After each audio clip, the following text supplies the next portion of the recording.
no stranger to Enterprise Works or our entrepreneurship ecosystem.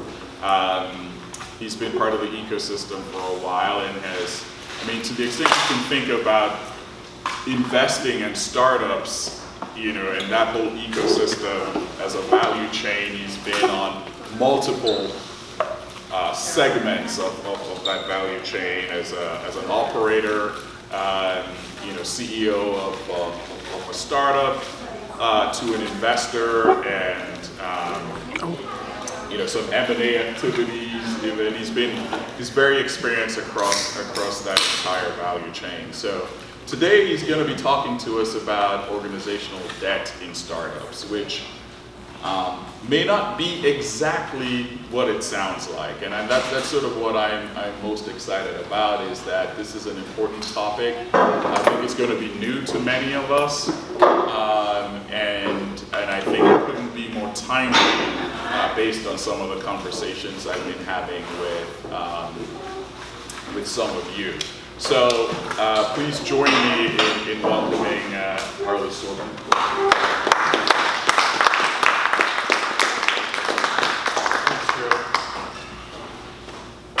I can use the mic if necessary, or is this necessary for recording? Preferably.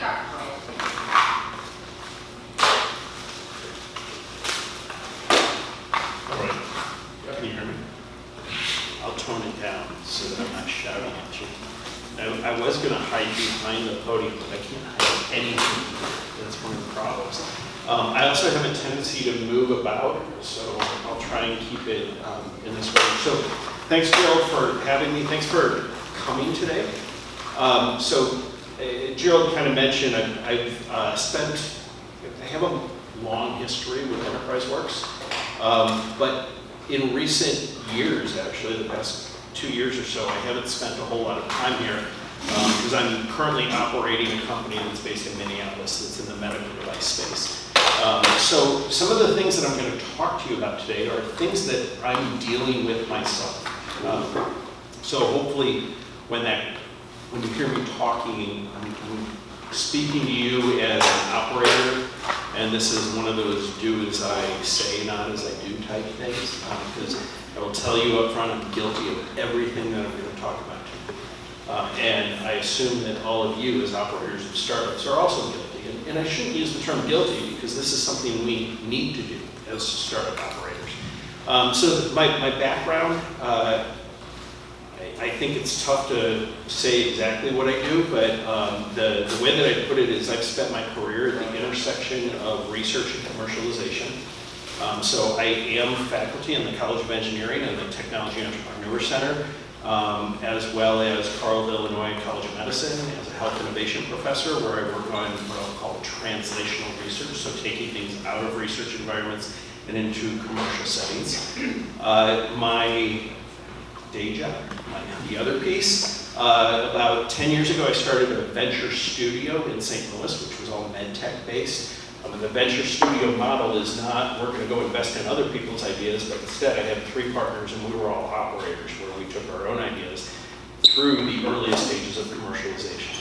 And a few years ago, one of our portfolio companies is a medical device company in the heart failure space, and I stepped into the role of CEO of that company. And that's how I'm spending most of my time these days, is running that medical device startup through the clinical stages. So hopefully that gives you a sense or a flavor of who I am and the background that I bring to this. As Gerald said, my experience is as an operator of multiple startups, as an investor in multiple startups, as well as I look at it on the transaction side, somebody who's trying to have my company acquired by a strategic. So some of the things that I think about. So today, this idea of organizational debt. Does anybody know what this term means? Came to learn. You're here to learn. All right. I proposed this topic because it's something that I'm currently going through a lot of these issues and trying to address some of these issues. So it was a bit selfish of me to say that and come up with this idea of bringing this on. But let's set aside organizational debt for a second. Let's just talk about debt. What is debt? You owe something. Okay. Does everybody agree that debt is something that you owe? You borrow money with the intent of paying it back, and the people you pay back to collect interest. Okay, that's getting even more specific, right? Borrowing money with the intent of paying it back with interest, so paying more back than what you borrowed. Do we agree on this definition? Does anybody have anything they want to add? There's no right or wrong answer, not a trick question. I think that's a pretty good definition, right? So here's the definition, right? Something, typically money, that's owed or due.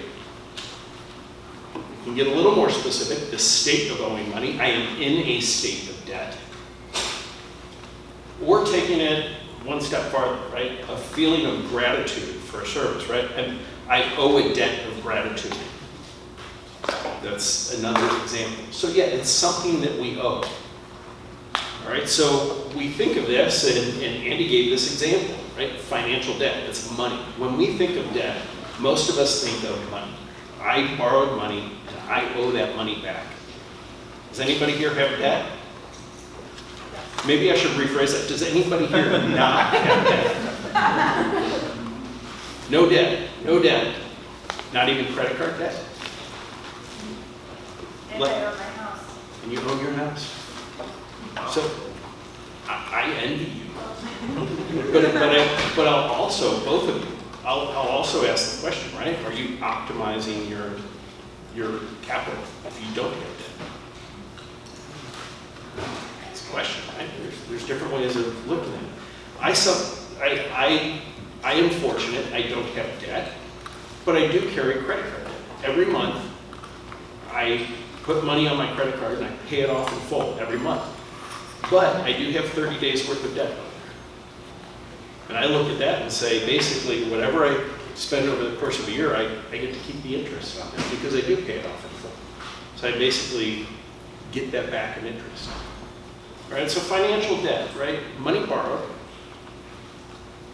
There's predefined terms that you're going to pay it back.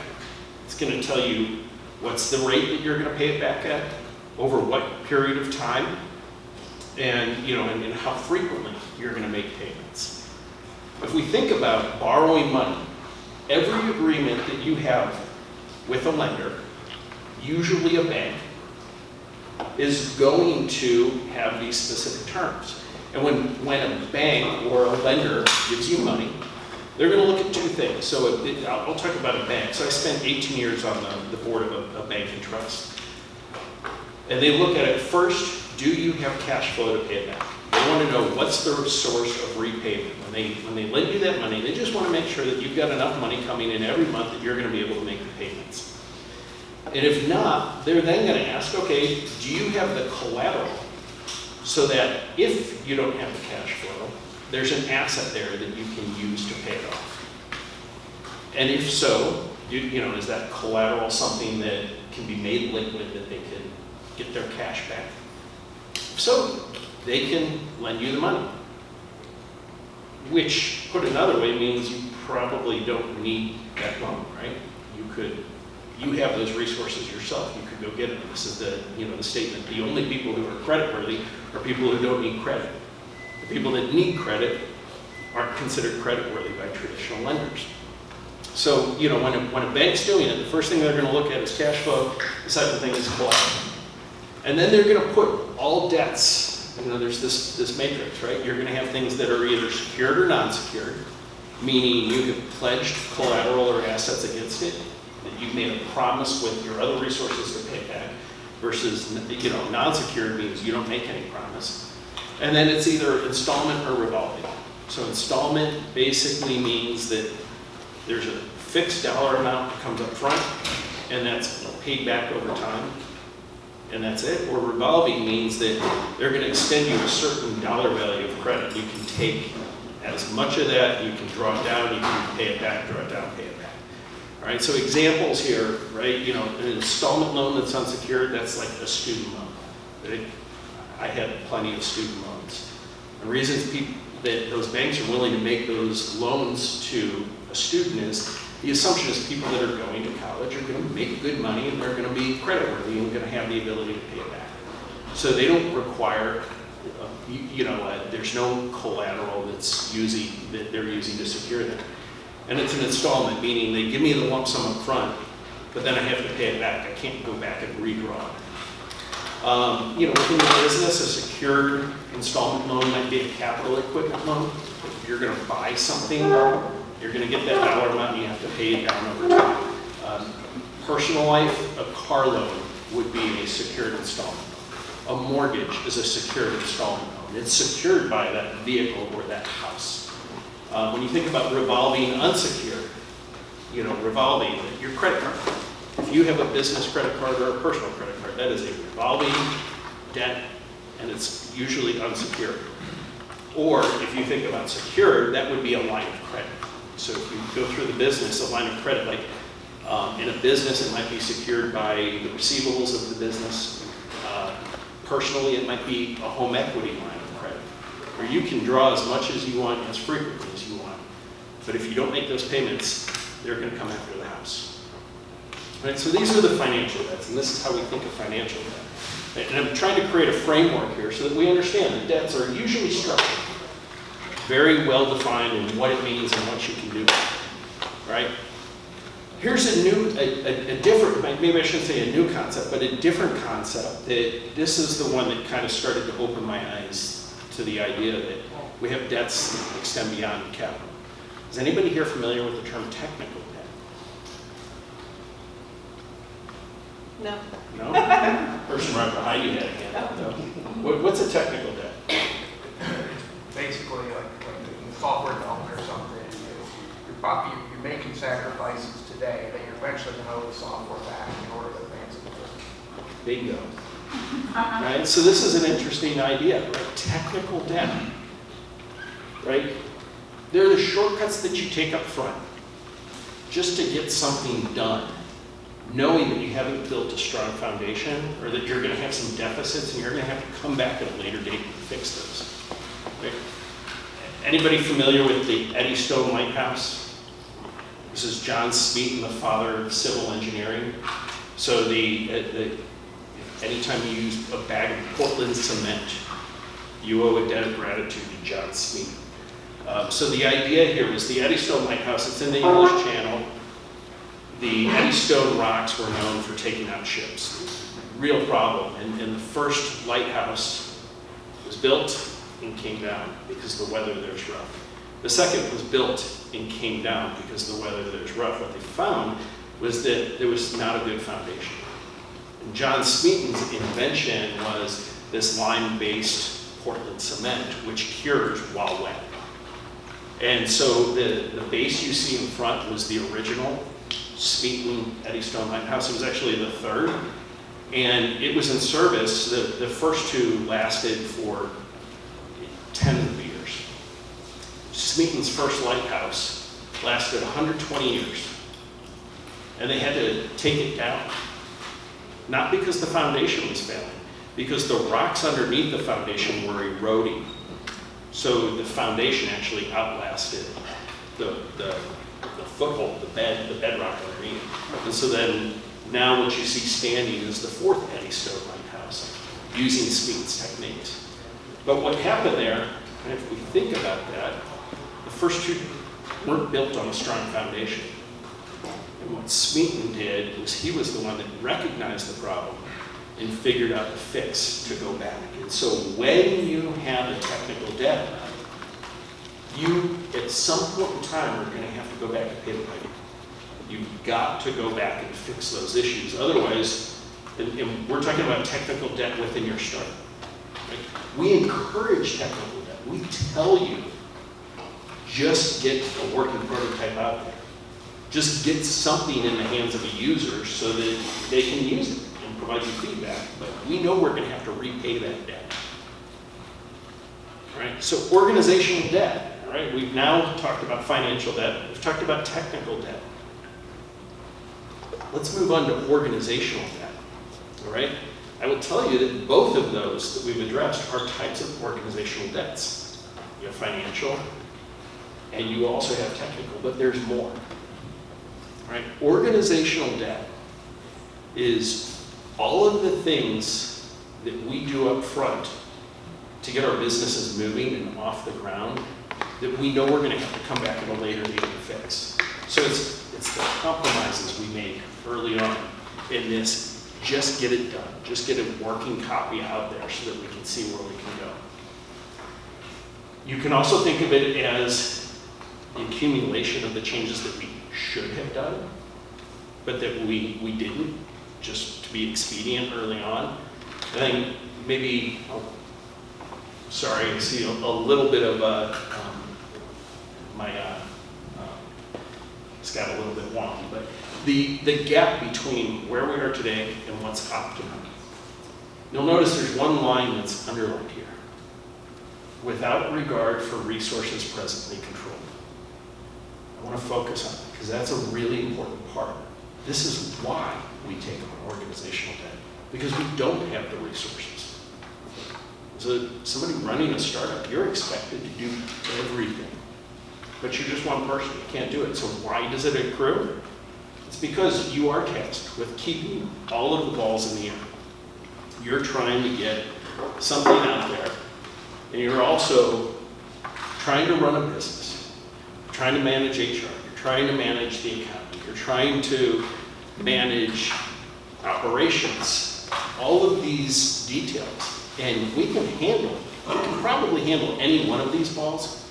It's when they're all in the air at once that it's a struggle. And so you can't do everything. And so we have to make compromises. Now this is a concept that I'm sure some of the engineers in the room are familiar with, the idea of basically building a program management triangle. You know, the saying is, you can save money, you can save time, or you can have high quality. Pick two. You're not going to get all three. You do not have enough money, you do not have enough time, you do not have enough resources to do all three. So you can do it good, and you can do it cheap, but that means it's going to be slow. You can do it good, and you can do it quick, but that means it's going to be expensive. Or you can do it quick, and you can do it cheap, but that means it's going to be poor quality. And oftentimes in the startup, we drive towards this third one. And this is a good thing. I want to make it clear. I don't see this as a negative. I see this as a positive. That we get something out there quickly, we get it out there inexpensive, so that we can put it in the hands of our users, the people that we ultimately want to pay for it, and see if it is solving their fundamental problem. This is the idea of an MVP. And I'm sure everybody here is familiar with the concept of an MVP. An MVP is this part of the the program management triangle. It's trying to get something that's quick and something that's inexpensive. You can come back later. If you solve their core need, you can come fix these things. And this is where organizational debt comes into play. So specifically with technical debt, I think this is a pretty straight line. And probably everybody in here all of a sudden understands real quickly, oh yeah, that's exactly what we're trying to do in terms of technical debt, is just get the fundamental product out there. Now here's the thing, this is why we need leverage. Leverage is maybe a fancy way of saying debt. Leverage means we need to do, this line that I had, beyond or without regard to the resources we control. And you as a startup founder, the person who has to inspire everybody else to get on board with your crazy idea. Give you money, give you time, give you resources, so that you can accomplish your vision, which is beyond what you have enough time or money or resources to do on your own. So we encourage leverage. We all should have some debt, especially as a startup. This is a good thing. You have to take it on. If you take on no debt, I would argue that you're going to have a hard time succeeding, at least in any reasonable time. Right, so thinking about it from that standpoint, I asked the question, who here has financial debt? How about technical debt? Anybody here feel that they have technical debt? A few hands. You have a tough one. Yeah. Because you're regulated, right? FDA makes it very difficult to take on technical debt. All right? So leverage is a good thing, but you have to be aware of where you're levered and who has leverage on you. Right? So organizational debt, as we think about organizational debt as all the compromises we make, it includes financial debt. Right? The beauty of financial debt is it's real easy to see. We know exactly where it is. We know it's important. We have good visibility to it. And we know it's a high priority. So if you have those debts and you don't service that debt, you're in trouble. Somebody's going to come calling for it. So the alignment between importance and priority is there. So that's a great thing because it makes it really easy to see. And we gave the examples, right? It's all the things you do: the credit cards, the personal loans, using your own money, or going to family for money, as well as in the early stages, a lot of you probably have either safe agreements or convertible notes on this. So this type of debt is good, right? The creditors on this could be a bank if it's on your credit card, could be your friends and family. Some might add fools to that list. Otherwise known as angels, right? What's the consequences if you don't pay this? If you don't service this debt? Somebody's calling. Somebody wants their money back. Right? You could be insolvent. You may not, basically you may lose your credit. You may lose your personal credit. You may not be able to get something you need personally. You may not be able to buy a car because you don't have personal credit. How about if it's family? You borrowed money from family and you haven't made good on that. Your holiday dinners might get a little bit. I've had a few of those. On Thanksgiving dinner one year, I had a bucket of chicken thrown at me with the line, "It's kind of like turkey." So yes, I have violated family trust by not making good on financial debt through a company. Right? Technical debt. Once again, the thing that I like about technical debt is the alignment between importance and priority.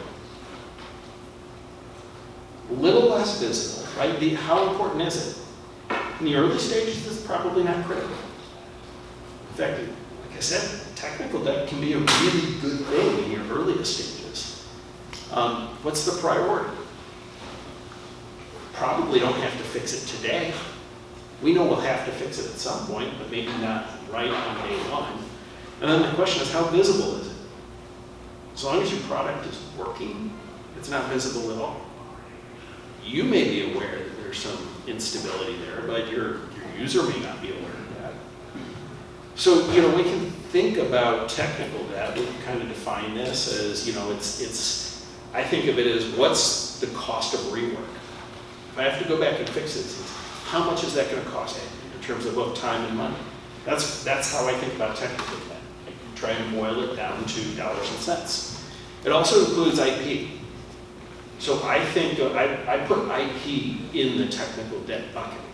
So you build something, you also have to secure it. So when you think about that IP, I think of those two as going hand in hand. So I consider IP a technical debt. Now that I've built it, have I secured it in some way? Whether it's through patents or brand identity, or trade secret, that nobody else can do what I can do. And I can block people from it. So I think of it as, two prongs, right? IP has the freedom to operate. Can you do what you want to do? Or can somebody else block you versus can you block someone else? Creditors of your technical debt, probably your customers. Right? Your customers are trusting that your product's going to work. If it stops working for them, you got a problem. Your potential investors. That's where the IP really comes into play. Potential investors, maybe even potential acquirers. If you have that IP built up, that's going to be an important part. And even competitors. Your competitors are the ones that, with your technical debt, they're the ones that could bring you down. Are they aware of it or not?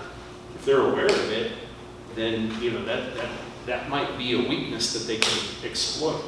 And if they're not, then perhaps your competitors are extending you some technical What are the consequences of this? I think the biggest one is, can your technology stand up to growth? Can it stand up to use in the real world? So that's what it comes down to, the ability to grow and scale and use that technology. And if not, then, you're probably going to lose some customers over there through your product failure. So that's what we think of in terms of technical debt. There's also other types of organizational debt, right? We include money, we include technical. And I tend to think of these things in two buckets. So I think of infrastructure, these are the things, and then I think of interpersonal, these are the relationships. So here's a list, right? This is not at all a conclusive list. These are just some of the more obvious types of infrastructure debt. So infrastructure is, again, the things you need to do to prepare your company for growth. And it includes legal, IT, human resources, finance, and it's not financial as in the money you borrow, management of your finances, operations, quality systems. We'll go through each of these real quick. Right, so legal debt. This is things like, do you have a good corporate structure? When you hired Alan Singleton to set up your company, did he set up the right type of organization for your intended growth or financing? I'm sorry, I didn't see Alan in the room. How about your cap table? Is your cap table strong? Do you have good investors on your cap table? Do you even have a cap table? Is your cap table a piece of paper? Is it an Excel spreadsheet? Or is it with a registered transfer agent like Carta? How about your board of directors? Do you have a board of directors? Do you have independents on that board of directors? Are they actually governing the company? A lot of you probably have agreements in place, either with independent contractors or with other companies that are doing work for you. Those development agreements spell out who owns what. Do you have the right IP assignments, things like that. What about insurance? Are you covered or protected in the event of a problem, or that your product or service causes a problem? Are you filing annual reports? Is your company in good standing? And creditors on this can be a lot of different groups, right? Co-workers, investors, potential contractors, even government, right? You're liable to file that annual report with the Secretary of State. And really it comes down to liability here. Here's one of the challenges. You know that I marketed the importance and priority of these things are often misaligned. So when I think about how important is this, it's moderately important. Usually these problems can be fixed when you do find that you have a problem. Sometimes it's very expensive. So that's why I think that the importance is kind of moderate. Alan might disagree with me. I think the priority on this, you tend to think of this as fairly low priority. I mean, how often do you really want to think, right? You didn't start this business so that you can have the proper corporate governance in place. Nobody cares about that. At least that's not what we're thinking about when we think about driving this business forward. So that's where this gets to be a problem. The importance of it and the priority are oftentimes mismatched. And when we don't have alignment there, the consequence is that we either ignore it or we're not aware of it at all because we're missing that. And that's again where the visibility comes into play. Visibility on these types of issues, in my experience, is almost non-existent until it becomes a problem. And then the visibility becomes very high. Right, so here's some examples, right? Legal debts. Maybe you're working on a business prior to incorporation. Maybe you and a partner are working on a business prior to incorporation. Maybe you and a partner are working on a business prior to incorporation and one of you had this great idea, the other is the one doing all the work. Who owns what? Is that 50-50? Idea plus effort? Or maybe you share the idea, but one of you is doing a lot of work and the other is still a student. Is that 50-50? Is it something different than 50-50? Do you have an agreement in place? Have you agreed to it? Just because you agreed to it, maybe things don't play out the way that you both intended to. Is your cap table an Excel spreadsheet? That might be okay. Might get the job done, at least for the time being. How about doing work without a consulting agreement in place? You know, I think you've got a skill set, and I want you to work on a project for me. When you do that, we don't have an agreement in place in terms of how much I pay you, and who owns what when the work is done. We're operating without insurance in place. Maybe you don't even think about insurance until you go to sign a lease and they tell you that you need to have insurance in order to sign that lease. You say, crap, I hadn't thought about that. Maybe I should have some insurance. Sign me up. Right? Do I really need to file with the Secretary of State? I'm incorporated in Delaware. The heck does Delaware care about this? But anybody have some of these? These sound familiar? I see a few people nodding. I can tell you, I have done every single one of these. And I might still have a couple of these things happening today. All right, so I'm speaking from experience here. It's not a problem. The question is, when do I have to repay these debts? You got to repay them, every single one. What's the trigger? I think the first thing is awareness. We have to know that we have this debt. And the second is, what is the trigger? With legal debts, I would say that most of the time, the trigger is when you have a financing event. Because that's when people are looking at your corporate structure to make sure that all of the T's are dotted and I's are crossed. That's usually when we have that. Okay. We'll talk about IT. IT debt. This is things about how are you managing your data? How is it secure? A lot of you have data that originated at the university, and now it's over here in a private company. Whose data is it? How is that managed? Is the company using data that's stored on the university's servers?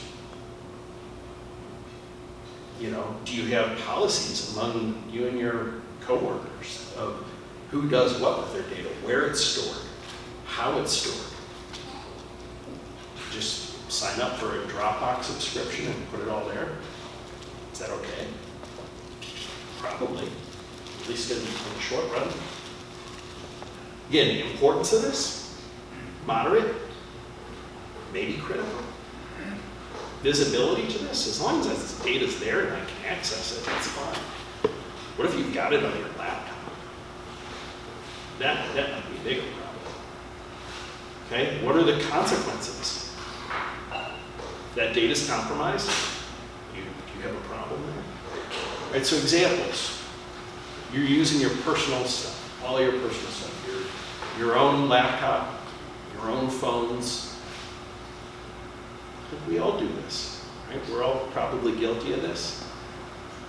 Using your personal email address, that's fine, until you need to go back and start searching your records. And you go, oh, shoot, I used a different email for that one. Now I've got to go find that.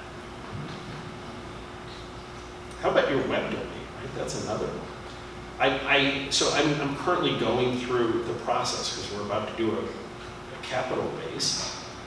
We've got data on probably 6 different servers within our company. Not organized well. Some's on our own, some's in our quality management system. Some is actually with one of our contract developers. And these are design history files, which are critical aspects of an FDA-regulated program. And then we also have a .com and a .net. It's time to consolidate, time to get our handle on every single one of these. So again, these are all things that I'm guilty of. These are things that you need to understand, right? Same thing, this is a debt. At some point, you've got to pay the piper. When do you pay on this? When do you pay an IT debt? Again, I see this as kind of like legal, right? Do I have to do this today? No. Why am I all of a sudden scrambling to get it done today? Because I'm about to raise a significant capital round with new investors coming in, new board members, and new oversight, including a strategic. And I want that strategic to be confident that they can acquire that company, pluck it, and move that team right into their own systems, and that there's going to be complete continuity, no loss, so that everything just moves seamlessly. So that's when we think about it. We also, because we're regulated by FDA, we also have a regulatory barrier. I talked about my quality management systems that have to be in place with the design history files, because if we're asked to produce that, that is auditable material by FDA. So we want to make sure that it's easy, and if an auditor shows up, it's not, hang on, let me get the person who has the right password to that, to that SharePoint file. We also have HR. I'll tell you from my experience, this is the one that probably drives me nuts the most. Of all the things in running a startup or a small business, HR is the thing that probably causes the most sleepless nights for me. And when we think about this is, what are the employment agreements that are in place? How about the assignments? Does the company own the work product? How are you compensating them? Most startups don't pay people very well in terms of cash out. The reason people work at these companies is the promise of the equity at the tail end. So we think about the equity comp. Right? I've had plenty of companies where it's like, I'm going to promise you 10% of the company, 5% of the company. It might be 2 to 3 years later by the time we put those agreements in place. Right? And that person has worked on good faith that we'll put it in place. And maybe that 10% made sense, but we actually put them in place when we have a financing event. And that 10% was diluted down to 2% by the time we actually put those agreements in place. I said, wait a minute, I thought I had 10%, now I have 2. What happened? So these types of things are, again, like I said, the thing that probably drives me most crazy, but your creditors on this, they're your co-founders, they're your employees, they're your team members, the people that you spend most of your waking hours with. The consequences, are you aligned? Do you have people that leave? It's probably your biggest risk, is flight risk. Right? Importance on this one, I think of this as critically important. Because without the right team, your company kind of is in trouble. The issue is we tend to not prioritize these things. I can tell you, like I said, I've had a couple instances where we went multiple years before we actually put these things in place. And then a couple of years down the road, you sit there and look at what you wrote 2 years ago, and you say, yeah, but that's not how things really played out. Does everybody still agree that this is fair? A couple of years down the road, usually somebody's going to disagree with it or what they got. Right? This is examples, right? Early hires are working without a formal agreement in place. Maybe you hire them, but they're not an employee of the company. Maybe they're not even contracted to the company. Companies are supposed to have, or employees are supposed to have files. This is company liability. You have that file. Why do I need to do annual reviews? This is my co-founder. It's just the 2 of us. We're usually asking people to work for well below what they could earn if they went out and got a different job in the open market. Maybe our benefits aren't really benefits. Maybe they're more liability than they are a benefit. Right? My company doesn't have great benefits. We try to make it as good as we can, but we don't have purchasing power. We don't have enough employees, and so our benefits kind of stink. And I tell my employees right up front, you're going to want to do your own work on your insurance and whatever your family's medical issues are or needs. Buy on the open market. Go to your state exchange. It's much better than you're going to get here. And we're up front about it. And, how many times have we said, yeah, we can't afford to give raises this year? I think that's my norm as opposed to, the exception. Or the we'll take care of your equity at the next fundraise. And that fundraise ends up being, yeah, we need money in 3 months, but that fundraise actually closes 15 months later. You know, that's just kind of normal. I see a lot of people nodding, so I'm speaking to people who have experienced this before. Right? Financial management. Now, this is specifically the management of the money, right? Budgeting, cash flow, accounting, paying your taxes. And these are your creditors here, your investors. Who cares, right? Who cares about your financial statements? Right? I have a P&L statement. Let me rephrase that. I have an L statement. We don't make any P, right? We're pre-revenue, so there is no profit on my profit and loss statement. It is 100% loss.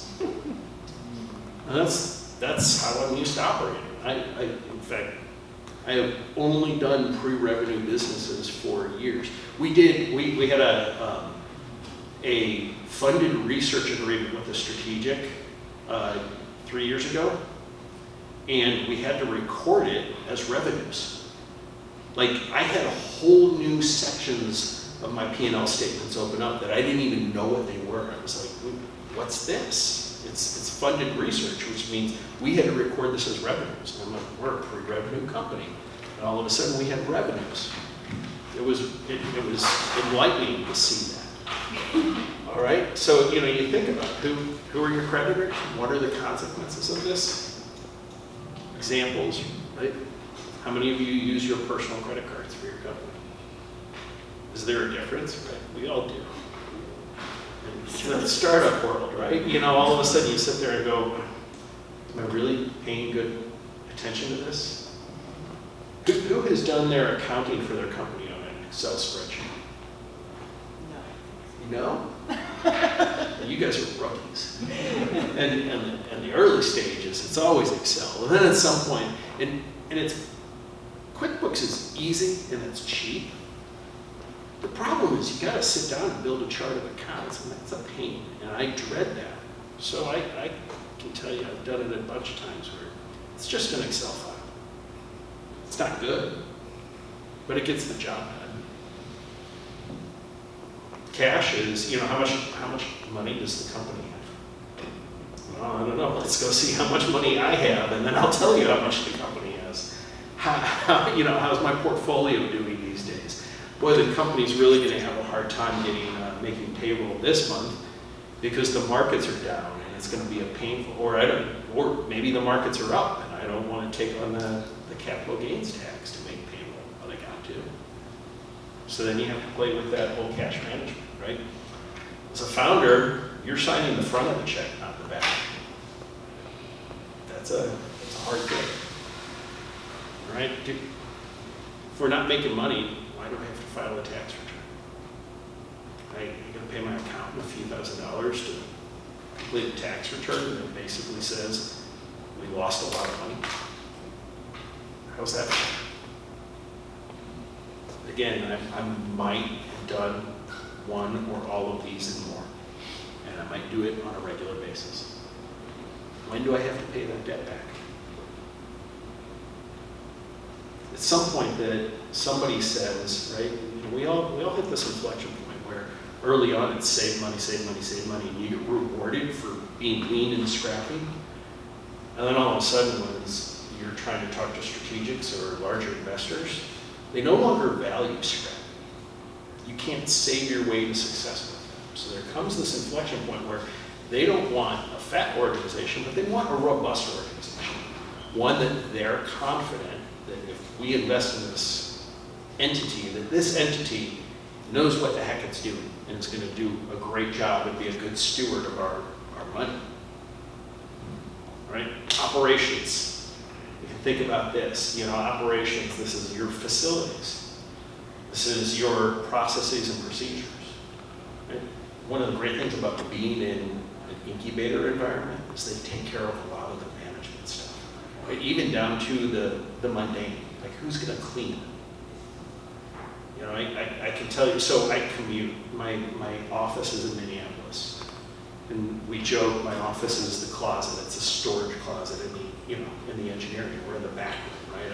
I'm not up in the office space. I'm in back where, we've got the traditional, more like walls and everything. So I go in there, and the first thing I do is complain that the engineers left a mess. And I clean up every Monday when I show up, I clean.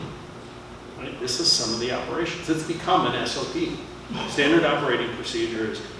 Harlee's flight lands in Minneapolis at 7:42 a.m. on Monday, and by 8:32 he will be in the office cleaning. That's our operating procedure. Exactly, because I know that nobody else did it. All right?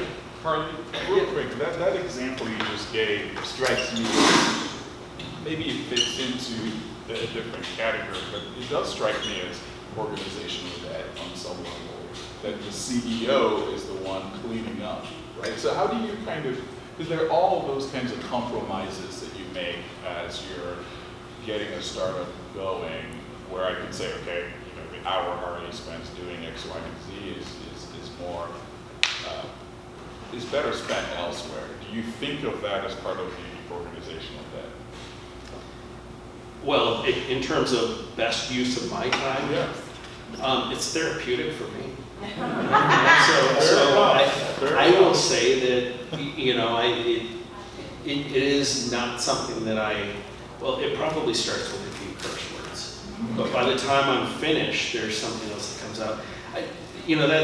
This is getting at, a topic of what is your best use of all of your resources and how efficient is the organization. I don't know that there's a right or a wrong answer to this. Sometimes it falls on whoever's the one that's left, right? Who's present. That's kind of how these things are. And in a small organization, people have to wear a lot of hats, and that's part of the process. Yeah. So I will tell you, I have been, I have one board member who he's very well known within our industry.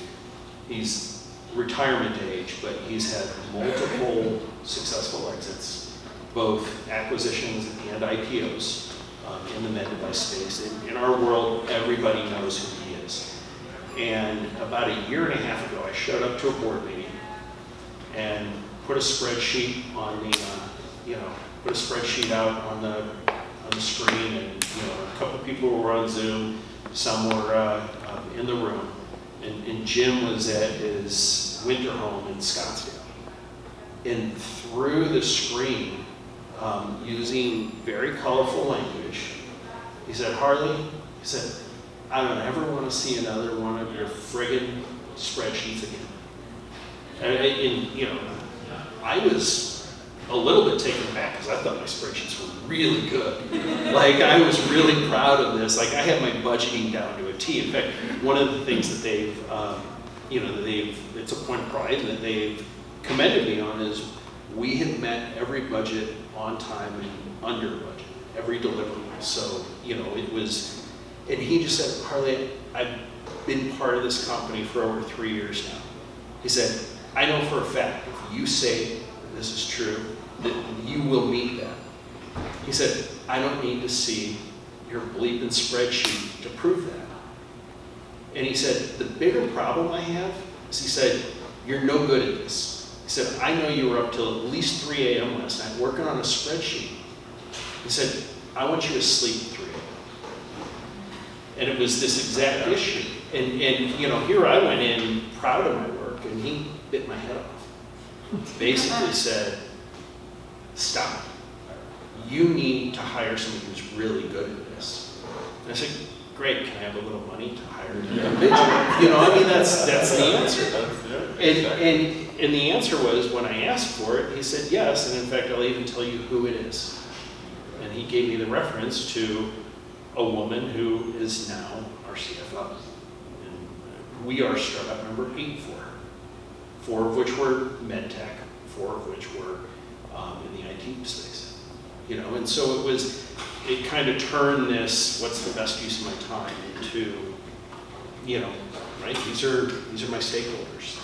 And so, it turned into that. Now, look, I still, I do clean, right? It's kind of become part of my process.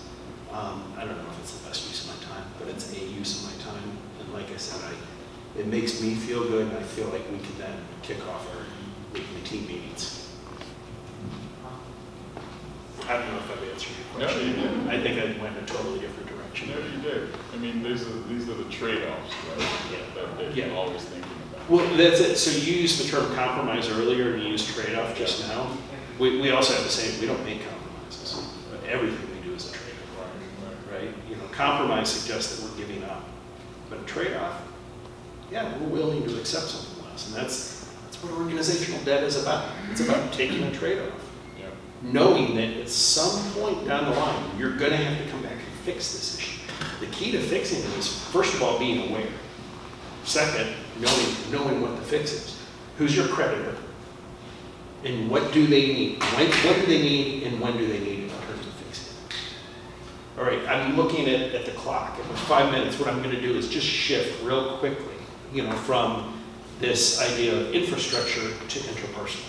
Because this is the one. And we kind of talked about quality systems there. I'll jump ahead, and these slides are available to anybody if you want to look at some of these things. But interpersonal, again, I think of this as organizational debt, but I'm really speaking to the core team, right? The founder, co-founder, the initial hires that are working on this initial team.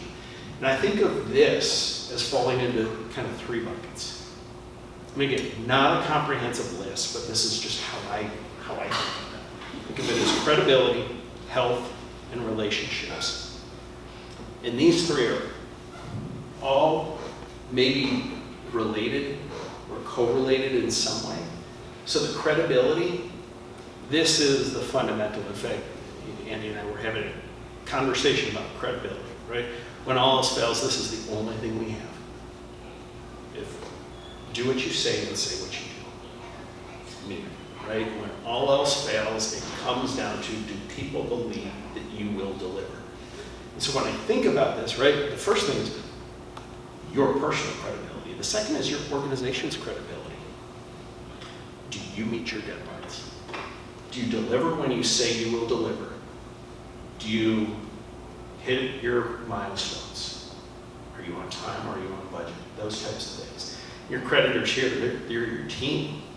The people that believe in you. It's your investors, your board, your people that work with you. What are the consequences of this, right? These are if you tell somebody you're going to have it to them by the end of the week, you better find a way to get it to them by the end of the week. And if you can't, if something really strange came up, I think most people understand that, but you better communicate that.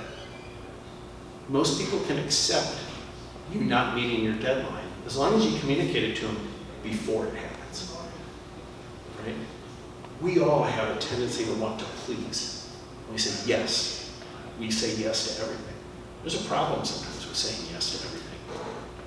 You got to know when your yes is turning into a bit of a lie. Right? So then health. This is one, right? We've all been through this at some point. If you're young enough, you're fortunate enough that you haven't been there. Maybe you've got super genes, but I thought I was invincible because I played rugby for a number of years, and then I got into triathlons, and then I did weightlifting, and I thought I was indestructible until I wasn't. And all of a sudden, when I realized I wasn't indestructible, you end up first of all with a back surgery, and then a knee surgery, and then a shoulder, and all of those are within a matter of a couple of years. And it's like, what happened? I used to do all sorts of stuff, and it's like, maybe, I had my wife tell me, maybe it's because you did all that stuff. And then, you start to realize the other health issues that, I just outran a lot of it, but then when you can't run anymore, these things start to creep up, right? And it's not just, right, I'm talking about my physical, but there's also the mental health. As a startup founder, you promise everything to everyone, and everybody counts on you. What toll does that take? My wife recently asked me, so, if you transition out of this one, what comes next? And I said, next for me is I want to go for a walk. That's all I want. I just want to go for a walk. I don't want responsibility for just a little bit of time, right? And the responsibility is all of it. And that's, that's an emotional responsibility. That's a mental health issue. And you understand, can you do that? Can you keep delivering day in and day out? As well as financial. You run in a startup, is your family having to make sacrifices? To some degree, that's okay. As long as you had discussed that before you got into it, right? In my case, it's my wife that's talking me back from the ledge. When I start to lose confidence and say, boy, I don't know if this one's going the right direction, maybe it's time. She's the one that says, you set out parameters before you started. You're still within those parameters. We set those out because we knew there'd be tough times. Keep at it. But at some point, right, what is the financial strain on your family as a result of that? So these are some of the things to think about. And then the last I'll put on here is the relationships, right? And this is everything and everyone. This is your coworkers, this is your investors, this is your family, your spouse, your significant other. And it's really, the idea of, you do not have enough time to maintain all of these to the extent that they need to be maintained. We'll just all agree on that, right? And it's this idea that, when do you pay these debts? We tend to not pay these debts until we need something from someone, right? And when things get rough in your relationship, that's when you pay the debt. I took my kids on a trip last week. They're good. No, they're not. Took my wife on a trip. She's good. Well, no, she's not. I need money. I better call my investors. Well, they're not going to take my call if the only time I call them is when I need money. They're going to get pretty sick of hearing from me. They want to hear from me when things are good, when I have good news also. Even if it is good news, and now I need more money, they're not going to want to hear that good news. So I've got to speak with them all the time. So these are the types of things where you have to think about how often and how frequently. I will tell you, the way that I address these issues is I actually calendar them. And I know that sounds crazy, but I put on my calendar. It's kind of a joke in my household. If it's not on the calendar, it won't happen. But if it is, it will absolutely happen. Even if it's no longer a priority, it will happen. And so I put on there, here's when my investor communications go out. Here's when my team communications go out. Here's when and why and how I do things with family. And in fact, it's even, I only have one son who's still at home, and my wife joked, she's like, you take the most awful flights just so you can be home for a baseball game that nobody cares about, even your son barely cares about. But I'm like, yeah, but I care about it. And it's at that point that, I'm trying to prioritize those things. So that's, how we think about repaying them and when we pay them. Right, and I'll close on this. Leverage your debt is a good thing. So when you think about organizational debt, think about all of these other things, not just the money. Let's take it even beyond the technical. Let's think about, what does the company need to do to become what you want that company to be when it grows up? And how about you personally and your team? What do you need to do to make sure that you're in the best condition to make that company into what it needs to be? And just understand, right? If you think of it in those terms, those are debts that we owe. They all accrue interest. If you neglect something now, you're going to have to pay more for it later. That debt will consume a resource, and ultimately you're going to have to service that. So understand when those triggers are and when and what you need to do in order to service those debts. So I'll stop there. I think I held you over by 2 minutes. I apologize for that. That was fantastic.